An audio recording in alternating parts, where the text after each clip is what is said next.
En el bloque anterior pusimos el contexto de este caso, de este sicario venezolano, presunto sicario, porque está la investigación en curso, ojo con eso.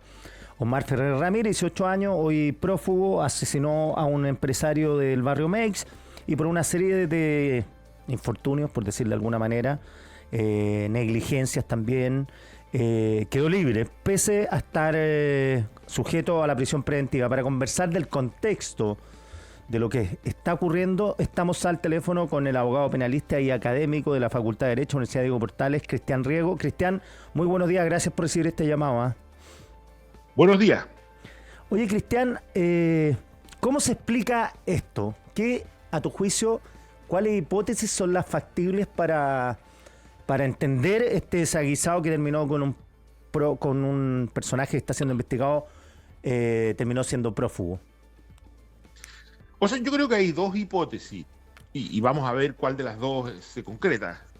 Una es extrema ineptitud en dos áreas, o sea, por una parte en el sistema judicial, en la jueza concretamente que toma las decisiones, y en gendarmería por otra parte. O sea, es un conjunto de errores bastante difíciles de creer, porque no es algo habitual que se cometan este tipo de errores de esta manera tan brutal. Esa sería una hipótesis. Y la segunda hipótesis es que hay algún tipo de presión, corrupción, chantaje a quienes intervinieron tanto en el área judicial como en el área de gendarmería. Son hipótesis bien distintas, que llevan a caminos bien distintos. Por lo tanto, necesitamos primero esclarecer cuáles fueron los hechos, qué es lo que ocurrió realmente, y ver cuál de los dos caminos es el correcto. Sí, la mayoría de las personas no conocemos bien cómo funciona el sistema. Y te lo pregunto, ¿por qué esta jueza emite el decreto, el documento de la prisión preventiva, se equivoca en una letra, hace otro decreto dándole la libertad al imputado, luego hace otro decreto, todo esto en menos de 20 minutos, de nuevo dándole la prisión preventiva? ¿Así funciona el sistema? Además, esto no sé si se traspasa por mail, con papelitos varios. ¿Cómo funciona esto?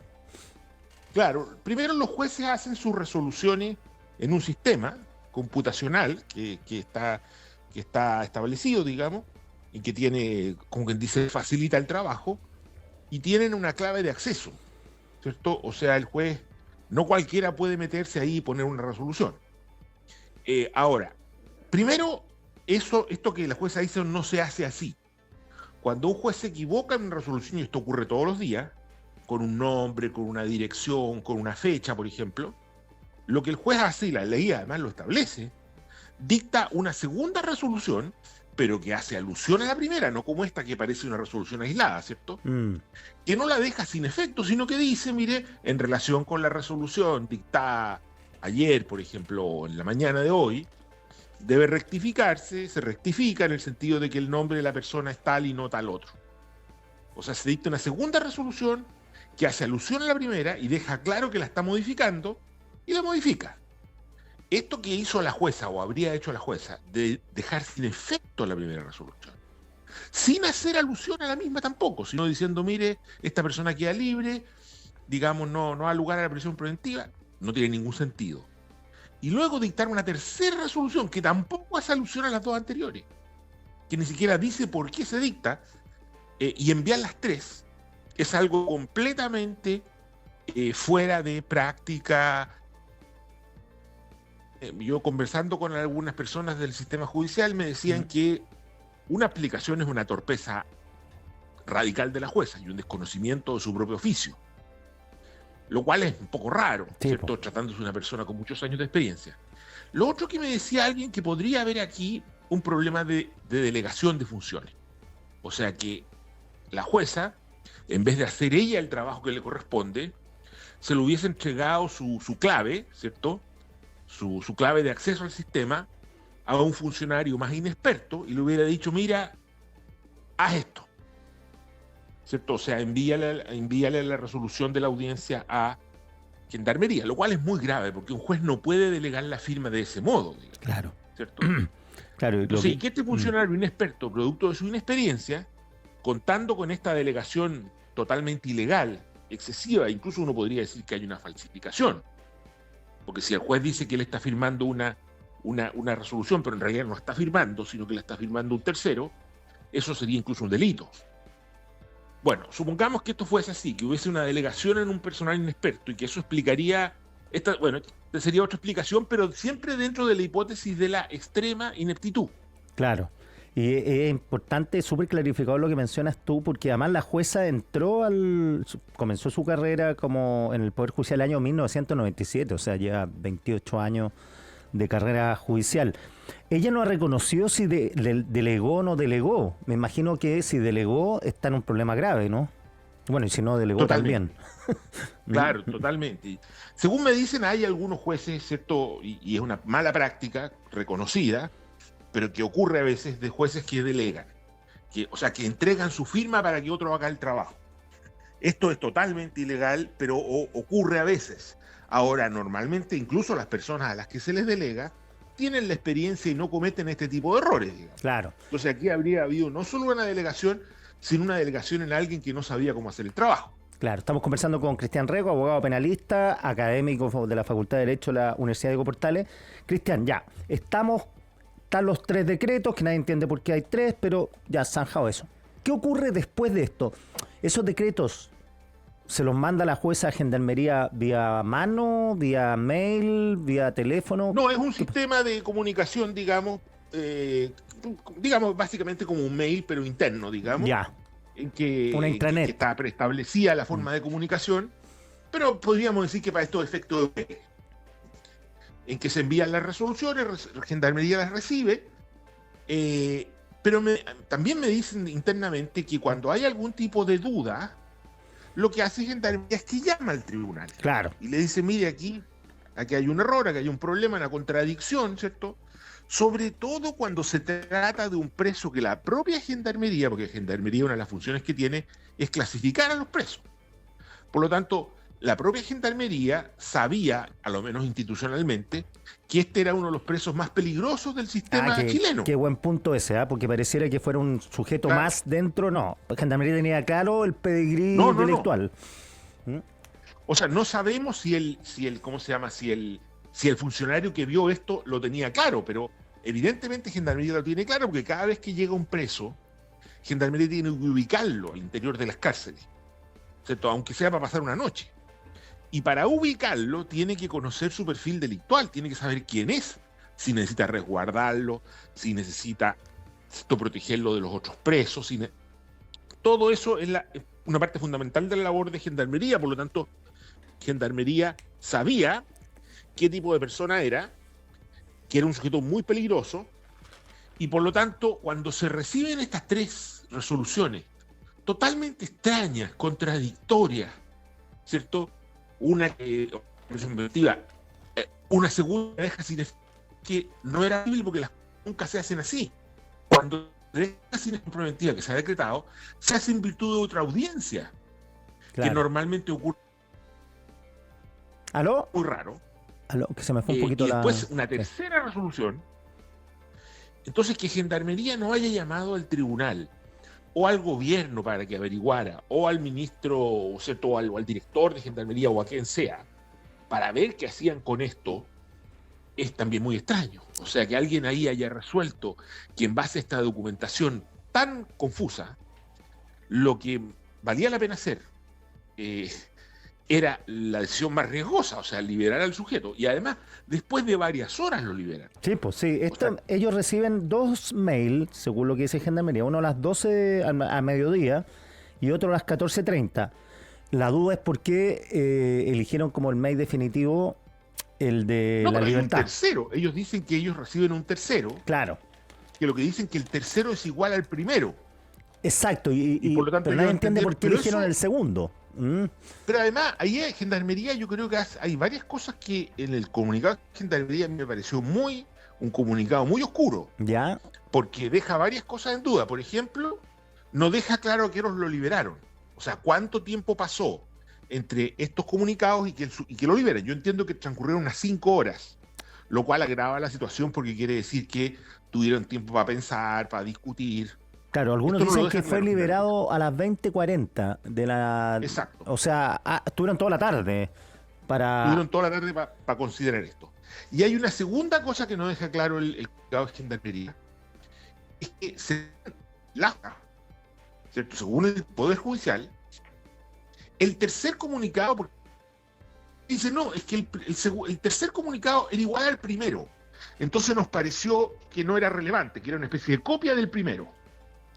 Bueno, según el Poder Judicial, eso no es verdad, porque el tercer comunicado tenía un nombre distinto, porque se supone que había corregido el error de nombre que se había producido en el primero, por lo tanto no era igual. Claro, porque ella dice que escribió Ferrer sin la primera E, y por eso tuvo que corregir. Claro, entonces que Gendarmería, después de saber todo lo que ocurrió, diga que el tercer comunicado era igual al primero, sabiendo que el juez dice, a lo menos tendría que clarificarlo, ¿cierto? O sea, tendría que decir, mire, nosotros el tercer comunicado no tenía una corrección, era igual al primero. Entonces entendimos que era una especie de error que no tenía importancia, digamos. Pero no lo clarifica. Claro. Cristian, ¿qué pasa del momento que ellos dicen, ya vamos a liberar a Ferrer? Transcurren horas. En ese intertanto se revisan los antecedentes de él y lo otro, él tiene derecho a llamado porque llama la atención también que cuando él sale de la cárcel hay dos personas esperándolo. Y uno podría presumir que no tenían por qué saber que Ferrer iba a salir libre, menos teniendo en cuenta que el tipo le ha ido mal en la audiencia garantida. Entonces, te hago esa pregunta. ¿Qué pasa entre que dicen vamos a liberar a Ferrer y Ferrer sale de la cárcel caminando? Bueno, ahí es bastante discrecional, digamos, lo que Gendarmería puede hacer. O sea, evidentemente puede permitirle hablar por teléfono.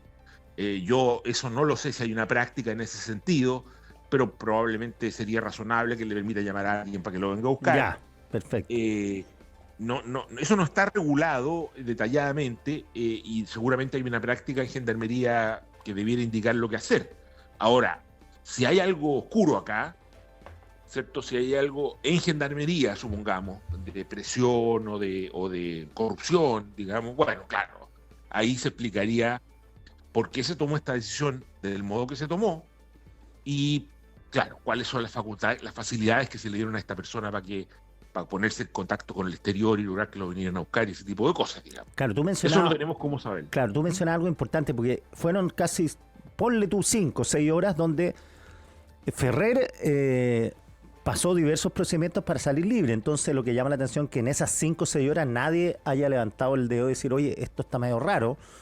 Y llamemos para corroborar o chequear si la decisión es la correcta. Ahí no hubo ni un llamado por lo que nos hemos enterado. Exactamente, y a mí varias personas del sistema me han comentado que en el pasado los han llamado. O sea, cuando Gendarmería, antes de soltar a alguien, cuando había alguna duda, ¿cierto? Un funcionario de Gendarmería llama al tribunal y dice, oye, ¿qué pasó acá? Digamos, explíquenme qué es lo que tengo que hacer. Entonces, se puede, ese canal está abierto, se puede llamar.